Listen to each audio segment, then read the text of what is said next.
Hello everyone, welcome back to my channel. আজকে ছিল আমার ভাইয়ের বার্থডে আর আজকে সকাল সকাল চলে গেছিলাম অফিস, যেহেতু যেতেই হবে, কোনো অপশন নেই। তো বাড়িতে এসে অনেকটা টাইম লেগে গেছে রেডি হতে। আমার দিদি, তারপরে রেডি হওয়ার পর বাবা মা আমি দিদি মিলে চলে গেছিলাম রেস্টুরেন্টে। আর এটার নাম হচ্ছে ক্রিস ক্রস। আমাদের বাড়ির পাশেই খুব দারুণ ব্যাঙ্কোয়েট কাপে রেস্টুরেন্টটা ওপেন হয়েছে। তোমাদের অন্য একদিন আমি ভালো করে ভিডিও বানিয়ে দেখাবো। আর এখানে খাবার দাবারের টেস্টও দারুণ।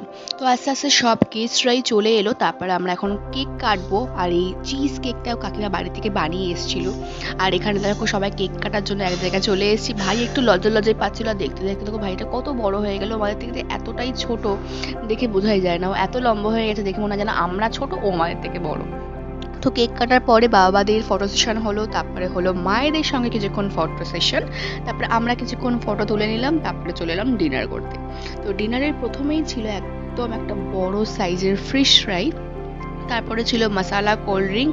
আর এই মশালা কোল্ড ড্রিঙ্কটা হজম করতে না করতে চলে এলো একটা বড় সাইজের এক প্লেট বিরিয়ানি।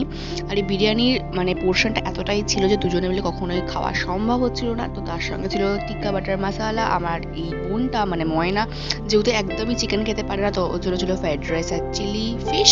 আর লাস্টে মিষ্টি খেয়ে আজকে দিনটা এভাবে কাটালাম। টাটা, দেখা হচ্ছে পরের ভিডিওতে।